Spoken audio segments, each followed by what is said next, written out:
Good morning. No, cancel that. Cancel that. All right, bear with me. I'm just going to tell Twitter that we're online as well. I'm trying to be a multifaceted social media um, superstar, prophet, make some profit. Um, but yeah, how is everyone's connections to other people this week? Did you know that the moment when um, two two modems begin to make sweet sweet screeching noise at one another, it's called a handshake? I think we could have gone a little bit more lewd or lascivious, that we chose not to. So, anyways, but don't let me get distracted here. All right, tweet. I don't know.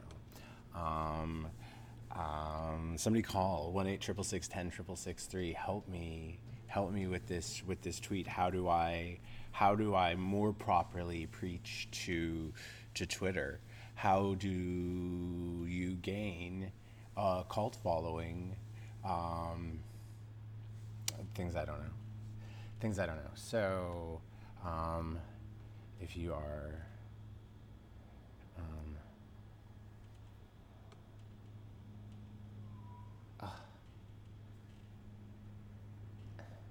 just like Suicide Hotline now open, I don't know, open for business, free coffee, Noose Exchange. There we go. Free coffee and Noose Exchange, because you don't want to use a noose twice. It's just gross. Free coffee and Noose Exchange. Call in. Call for. Call for. I think we should all slowly think about. We should just stream ourselves thinking about what we're saying to social media. Perhaps we'll realize that it seems to take a long time to to get the message to such a way that probably no one will pay attention to it, because it just falls into the sea of social media. Um, Free coffee and news exchange. I don't know. Is that good enough? No one's gonna call. 1-866-610-6663. Um, Suicide Hotline now open for business. Free coffee and news exchange. Should I tag someone in it? No, don't tag. If you tag people in it, that's awful. All right, done. Okay, I posted my tweet. Done. Done. Now I don't need to stress about that anymore. I have tweeted. I have done everything I can in my promotional capacity and professional capacity to attempt to lure you. This is all a big lure. Follow me, chase me, chase me down, persecute, persecute. So that's a pretty ridiculous angle. Okay, we can live with this though. This is the you're on the call angle. Um so so as a continuation from from last week, I've been thinking a lot about um how the proclamations of God as it related to just the earth in general, but also Noah, in terms of the both the intent to destroy, but then the realization that it was all his, like everything that was evil about humans was really God's fault to begin with and to continue. So he sort of felt a little bit chastised. Now, granted, he had decimated almost the entirety of the planet, you know, in coming to this realization. So let's not give God too much credit for his thought process. I don't know, his God process. What's your God process? Um, but yeah, so the God of the Old Testament, this bombastic, brazen, sort of bully, bully who says that he uses the word love a lot. I love the FBI. I love the FBI.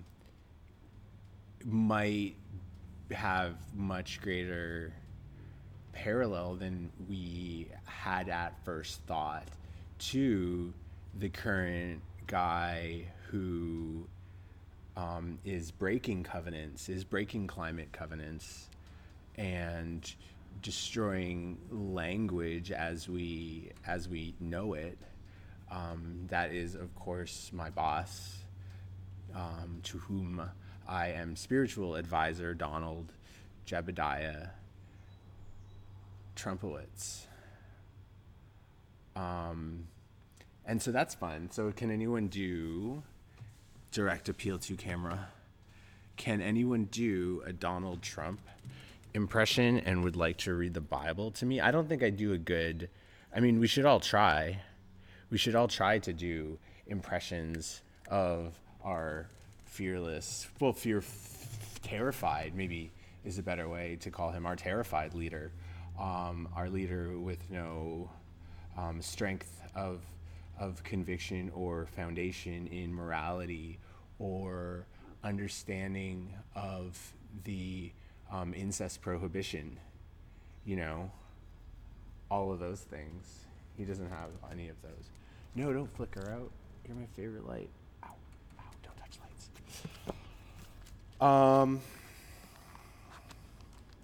That's like pretty much it. And also, if the person who I have like voicemails sort of frantic about a tattoo, maybe should I play one? Just like, if you're going to call in, Miss Tattoo, if you're going to call in, just try not to sound as delirious as you sounded in the multiple voicemails that you left for Dirty Jesus this morning. And did you get a Dirty Jesus tattoo is also the question. Hey, maybe, who has a book deal? Who knows how to get book deals with publishers? Maybe we should just rewrite the Bible as if Donald Trump. So let's just dig right into this. Genesis. Because I think at the beginning, yeah, kitty, hi.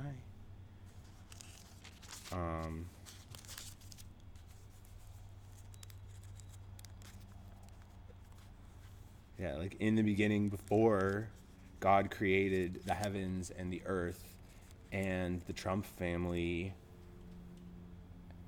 and the Kushner in-laws, the earth was a formless void, and darkness covered the face of the deep. Oh, I'm not going to start reading this. Let there be light. And God saw the light, and the light was good. It was the best light.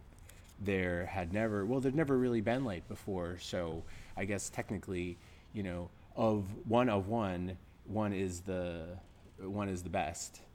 And I think when our fearful, terrified leader thinks of things in terms of the superlatives of the best, it's because his brain can't think about two things at once. And now I feel bad that I'm falling into this almost insult comic category. I don't know. Is anyone else? Call me to answer this question, to answer this very specific question. Is anyone else fed up with Stephen Colbert and the sort of direct attack against him, because direct attacks don't work. He's God. Donald Trump, I think, is very similar. Oh my God, and the Garden of Eden is very similar to his beauty pageants that he runs, clothing women. So that's interesting.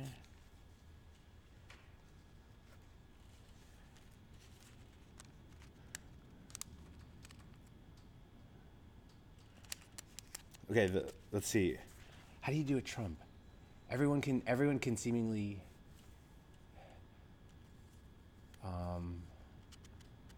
I'm Donald Trump. No, see, Dirty Jesus does not have impersonating capacity.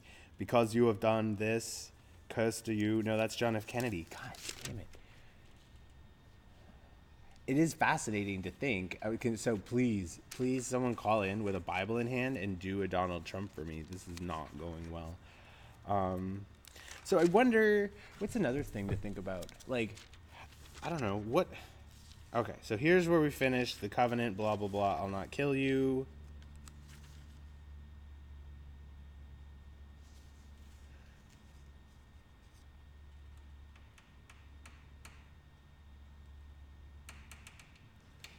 What? Where's Babel? Like, was Babel a covenant? I guess he didn't kill them, he just destroyed all their language. But maybe there's, like, that's a... You should take a look at that. Like, is the story of Babel important for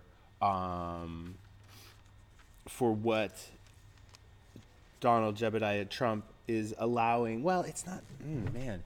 It's definitely not just him, and I wonder if...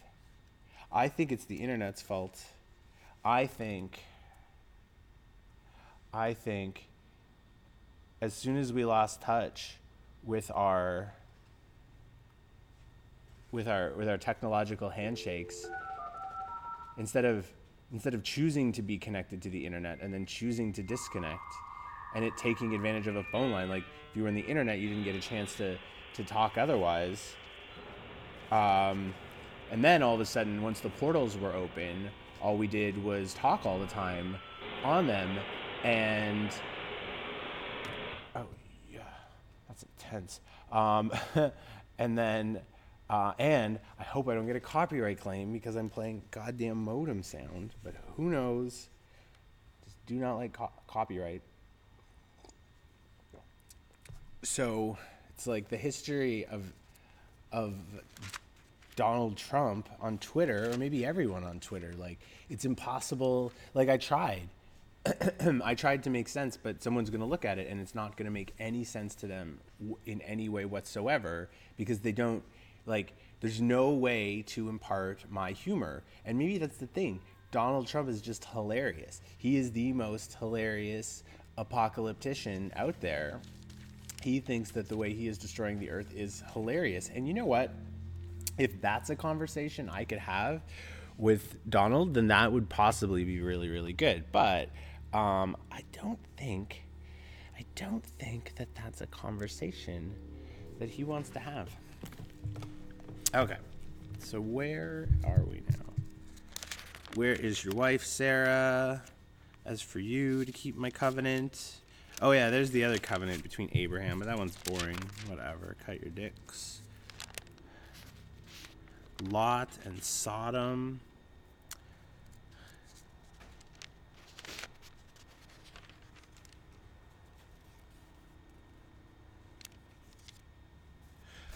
I wonder if there's any videos of Donald Trump reading from the Bible. Donald Trump reading the Bible. Probably not.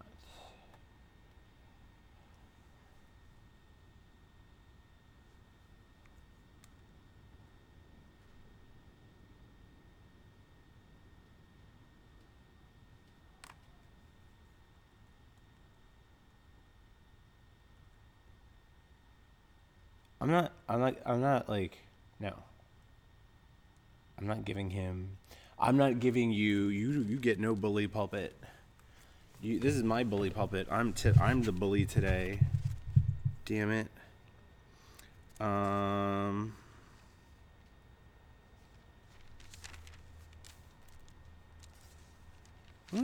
When was Babel? I don't know.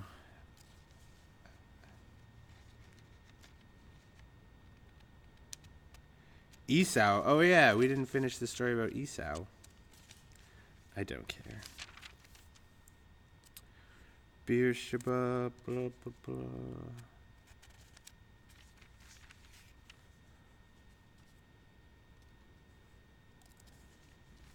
Does anyone, you can call into the show.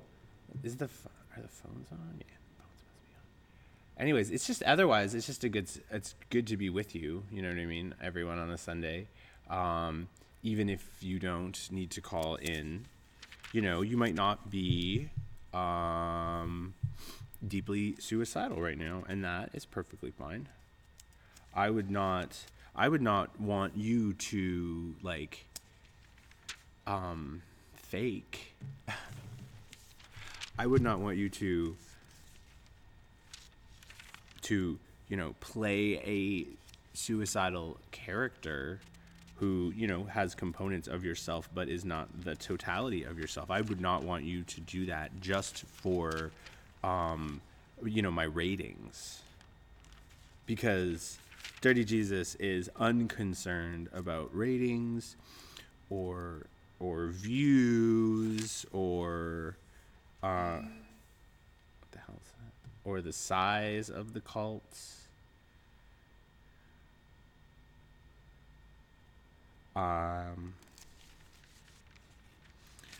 Okay, Joseph and the Technicolor Dreamcoat. I don't know.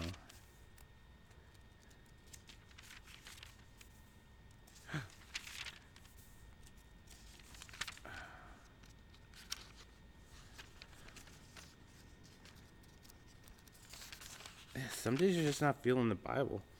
Here, let's see. Let's look at the dictionary. All right, we're going to switch shit up for a second. No. No.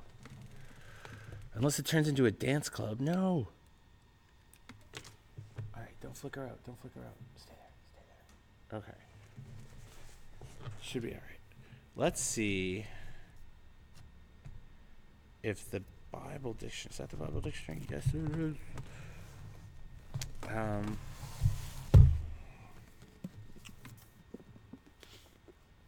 The dictionary of the Bible. Whoa. Smells like I haven't opened it in years. Die.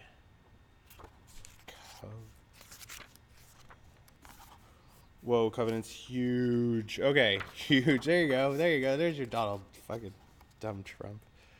Authorship integrity.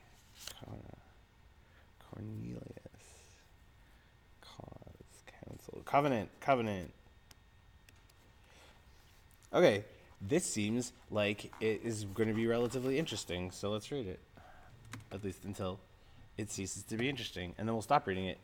And I feel like, I'm not going to be online for much longer, so if you are indeed, on the precipice, if you are in a precipical state of mind, standing at the edge of the cliff, wondering what it is all for, and wondering if, that crag, like if you were to jump off the cliff, how far out would your body go? And it probably would go less far than you think it would. And it's also difficult to gauge distance down at lower levels. So, you have to assume that you might have your fall broken by some sort of crag of rock. And rather than, experience the sweet bliss of the, death and possible afterlife should you be accepted into God's loving arms, you might instead just have like this terrible wound and sit there baking in the sun while vultures circle around you, and then you'll probably get like saved at the end, and then everyone's upset at you and everyone doesn't understand and stuff. So in that context, if you do have a cell phone and cell phone coverage, you might want to consider calling me so we can discuss the logistics of, possibly turning around as opposed to continuing off the, the precipice. 1-866-10-6663. I am, I'm an equal opportunity suicide hotline. Okay, covenant. In early Hebrew society, written documents were employed little or not at all. In their place, the spoken word was invested with ritual solemnity, which gave it a kind of concrete reality. The spoken word thus uttered could not be annulled or retracted. If it were a blessing or a curse, it followed inexorably after the person to whom it was directed. I love how this is written. The covenant was such a solemn ritual agreement which served the function of a written contract. The covenanting parties bound themselves by a ritual agreement which included terrible imprecations upon the party who should violate the covenant. These agreements between men appear throughout much of the OT. The parties to the covenant were not necessarily equal. The stronger could impose his will upon the weaker, or the victor upon the vanquished, or inversely, the vanquished or the weaker party could seek a covenant relationship with the stronger. Abraham had a covenant alliance with the Canaanites, Eshel and Aner. He made a covenant with Abimelech at Beersheba, which settled the dispute between the two groups about the wells of Beersheba. Isaac also made a covenant with Abimelech concerning water rights. This covenant is probably, oh, see, this shit was all in Genesis. I skipped over it. Whatever. Okay, but maybe we can find it later. So just like the trust of your word, the trust of your word to mean something in a society where people are pretty much illiterate. So today, pretty sure everyone who tweets is functionally illiterate. Jacob, after his flight from Laban, made a covenant with him. Jacob promised to protect the daughters. All right, I'm not going to read every covenant.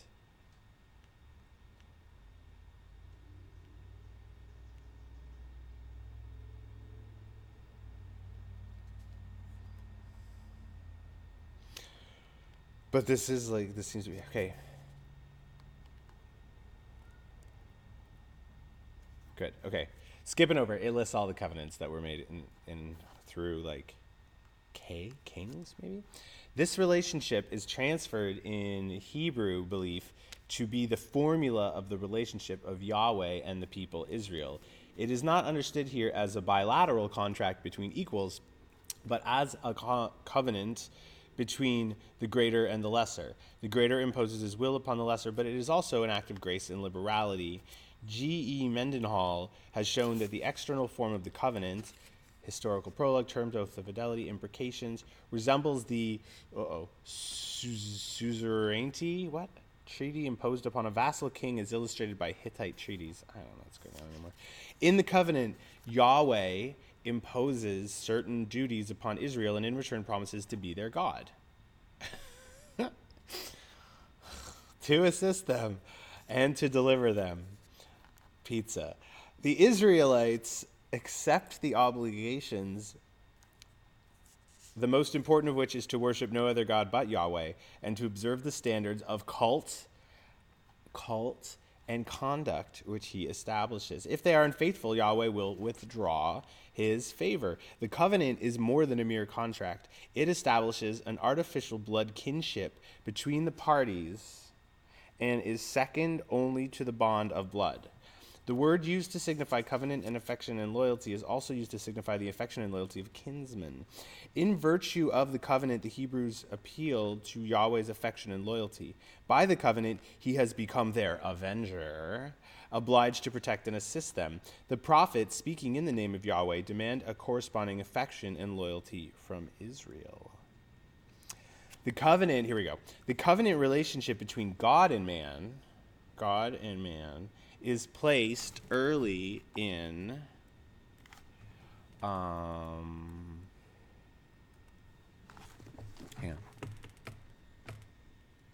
on. Where'd that go?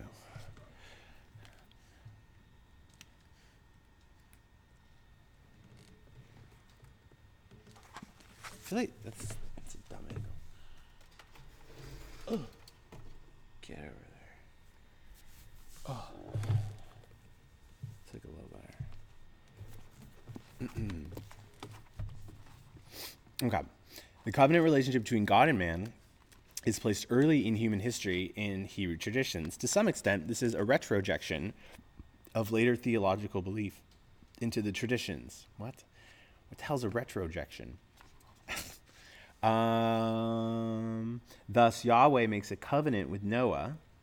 The obligation of the covenant are the prohibition of eating blood, right? And of homicide. God promises in this covenant not to destroy mankind again by a deluge. And as a sign of the covenant, places the rainbow in the clouds. We see, look at this. And I saw, actually, what day is this? I don't know. In the last week, subsequent to the discussion of the bow that we had last week, is that I saw a rainbow and I immediately thought of the covenant and how ridiculous it was So I don't know if that's what God intended for me to think when I thought of the ridiculousness of the covenant, but I did nevertheless think of the covenant.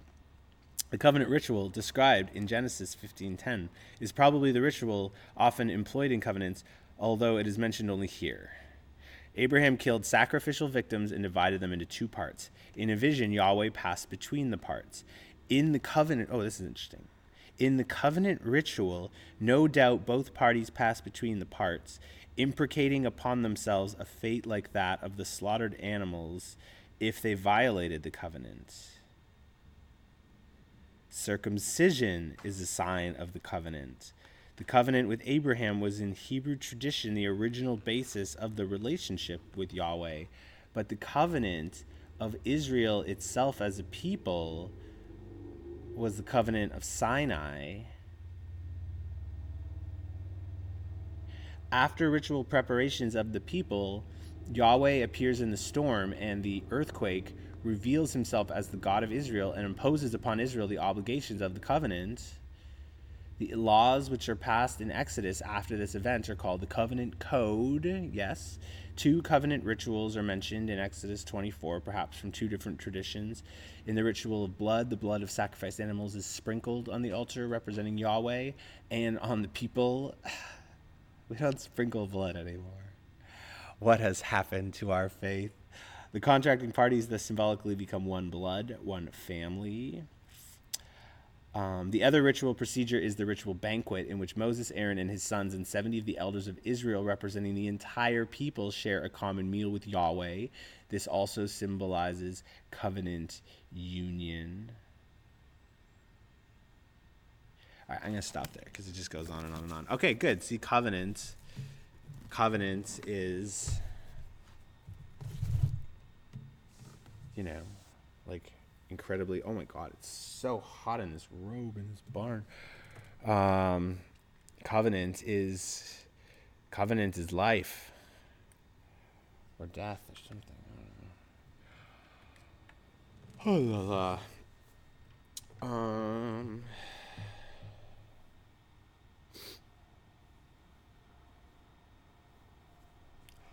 Would anyone? I'm taking your calls for like 2 minutes more, and then we're out of this not air conditioned situation.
Do I have another one of those?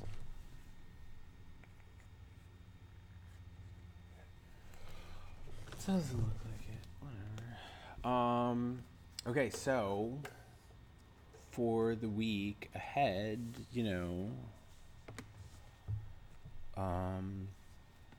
don't make covenants with false idols lightly.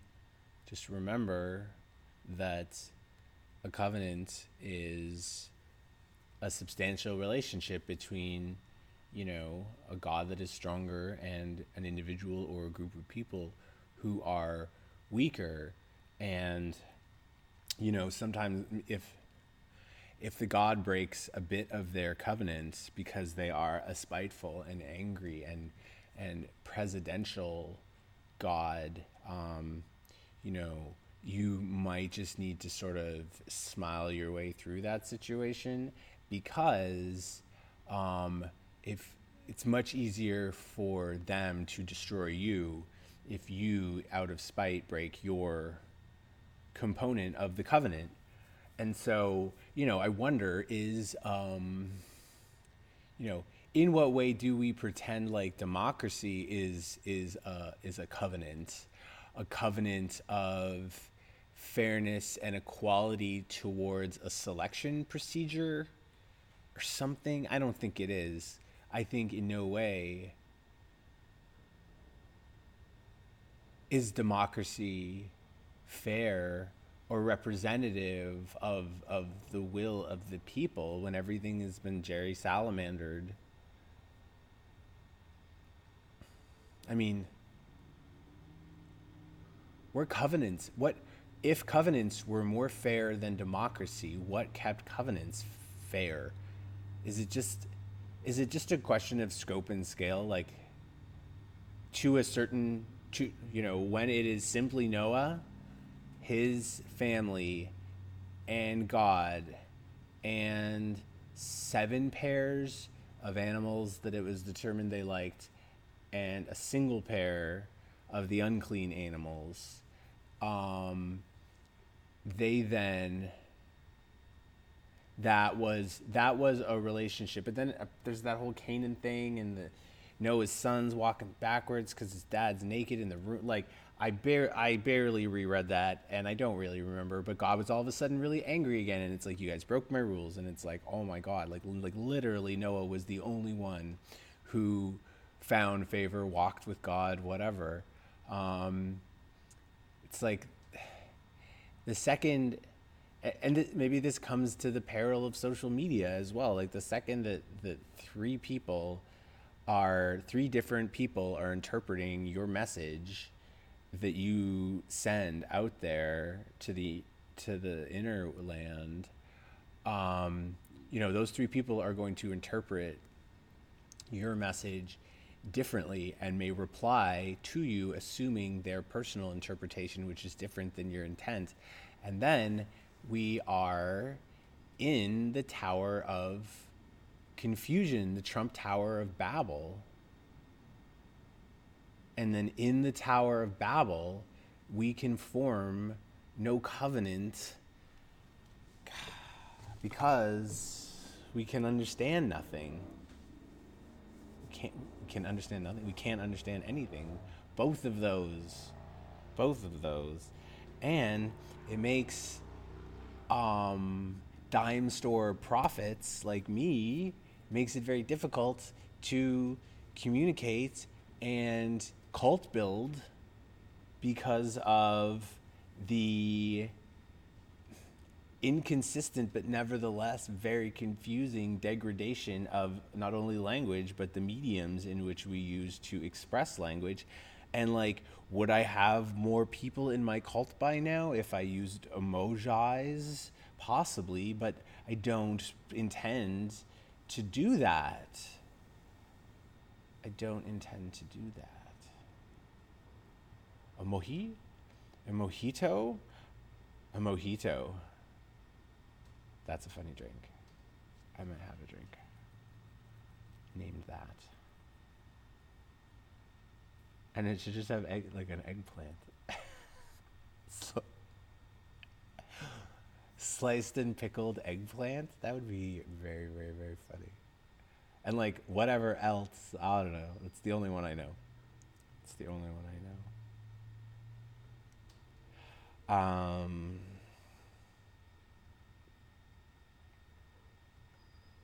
Yeah, like language is hard, right? And like God is even harder, but it's got to be, you know, this this battle to be understood, that we all individually experience on a maybe not daily basis, but regular basis. This difficulty in being understood is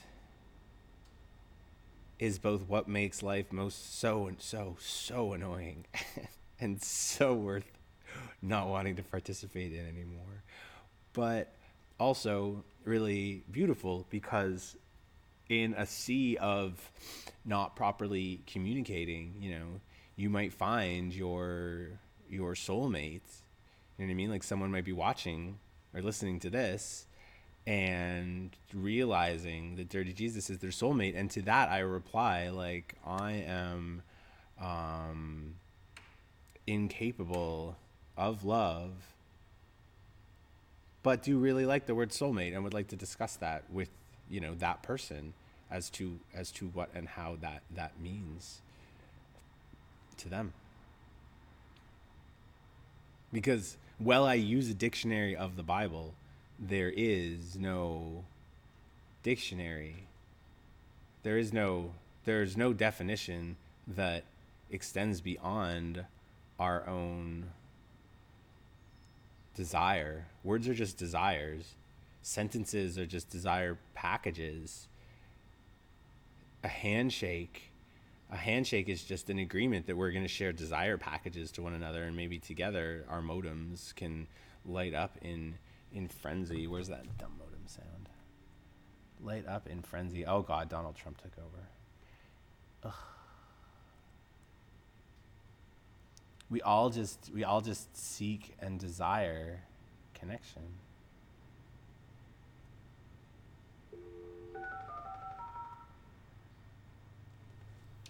Do we deserve it, though?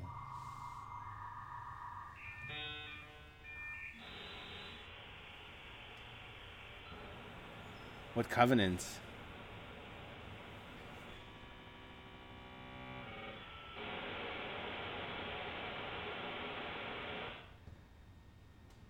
What covenant has just been created? I trust in you, you modems. May you find all that you seek, and may all of you humans find the covenants that you seek. Just don't drink blood, apparently. That is the one. Just keep your dirty lips off of that blood. And that's what would Dirty Jesus do to answer that question? I don't know. I would, yeah, I would drink some blood. I would, like, what is a covenant, but what is a covenant for? What is an apology for, but for a covenant breach? There's really nothing else that you even need to consider apologizing for. So, I think, we should definitely, what should I kill? Yeah, I should kill a cat. So, like, would that be good for ratings? I think that would be good for ratings. That's what Dirty Jesus might do. Coming up in a coming up show. And the phone lines are, as always, open for your calls.